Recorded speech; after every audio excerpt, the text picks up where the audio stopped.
to give you just a little bit more background on the revealing archaeology and the thinking strings and how it works and the schedule. Right. Okay. So once you make an account and you set up an interactive gradebook, and you enter in the pass key for the class, which is Huyuk, Hoyuk, then you're pretty much all set to go. Uh, when you go to the Thinking Strings site, you can download the software at the very bottom, right? Download Interactive Explorations. You can download it Mac PC. Also on your phone, you can download a Interactive Explorations version, which allows you to do the reading part, but not the actual try it problems. But that's a good thing if you're, let's say, sitting on the 50 bus, or you're waiting for something. You've got your phone. You figure, okay, I'll do a little bit of the reading and get a little bit ahead. You can do that. If you go to the support page, it has the guides getting started, right? The user guide, frequently asked questions, right? So if you're unsure about your setup and you're not exactly sure you're doing it the right way, check these out. And you could also go up here when you click support, the emails here, and you could also fill out the form. Uh, it's interesting because the company was started by a husband and wife team. They both have PhDs in archaeology, and they're pretty much the company. So they're really good at getting back to support questions.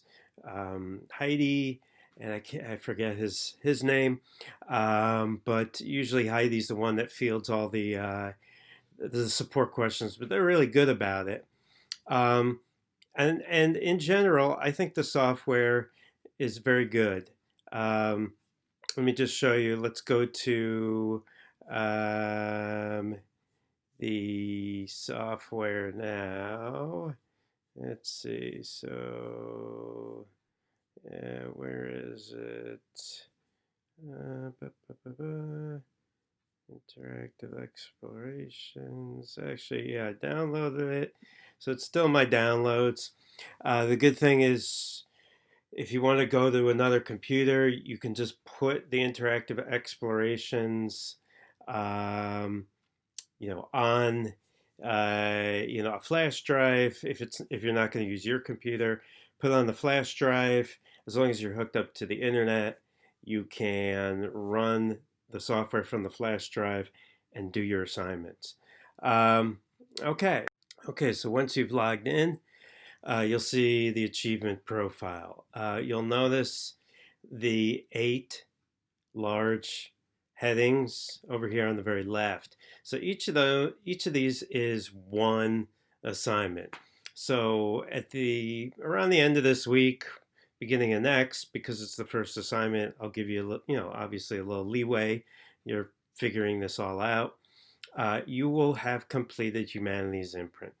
Every time you complete something, you get a little gold star, right? So you can see that Humanities Imprint has 1, 2, 3, 4, 5, 6, 7 subsections.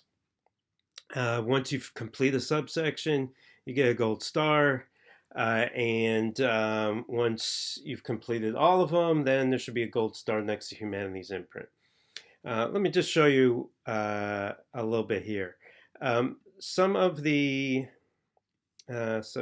to get on one of these, you click on this and then you click on one of the slides. So these are each individual slides that make up this subsection. So part of Humanities Imprint, let's do what is archaeology. I'm picking up where I left off, which is Challenge of Archaeology. I didn't actually read that too. All right, double click on it. And you can see it's talking about Louis Binford, who we already mentioned, right? You can use your buttons, or you can click on the arrows down here to go to the next slide. If you go through the reading too quickly, you won't get a little star down here that shows that you completed it. So you can't just zoom through the slides and not read them. You do actually have to read them, which is kind of the point anyway. But there are also try it problems. So the first section, Humanities Imprint, doesn't have that many exciting try it problems, but the ones after have what I think are very good interactive problems where you do sort of an interactive dig or you do other kinds of analyses. If, let's say, you need to look up a word, you can click down here. There's a glossary. There's also the click links for support. You can bookmark a page.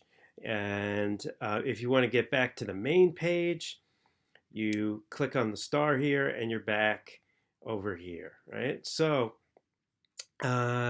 you can see a lot of these have these kind of try it problems. Some of them are just quizzes, but in the first part. But then we get through. You can see cultural natural transforms, which we talked about this week. And then we start getting the stratigraphy, which we'll be talking about, charting time, right? Following the trail, detecting technology, right? Provisioning society. So it's a good software package overall. You want to stay on top of it, right? If you look at the syllabus, and I'm actually going to have to repost the syllabus because I changed the date for one of the assignments, right? But you can see here that every Friday or at the end of the week, basically, if it's a couple days late, that's okay. One of these revealing archaeology assignments is due. Because there's 8 of them, and there's more weeks than 8, right? Some weeks you won't have revealing archaeology assignments due.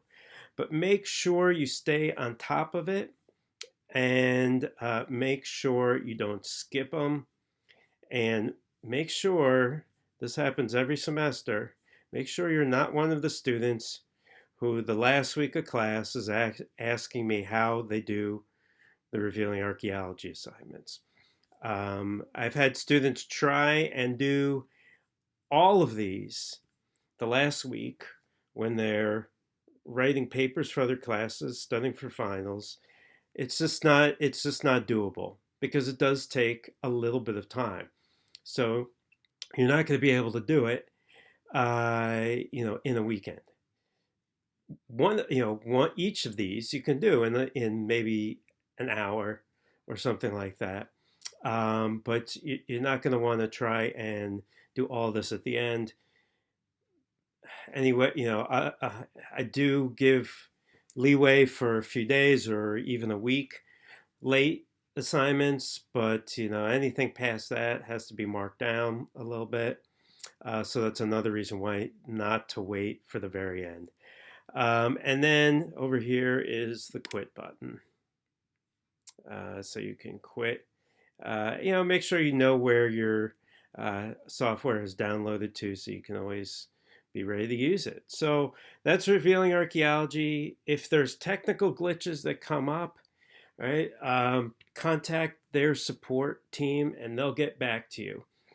Sometimes they just have to change a setting, or sometimes they ask you to do something and the software will work smoothly again. So let me know if you're having trouble. I hope you'll enjoy it. I think it's worthwhile. Thank you.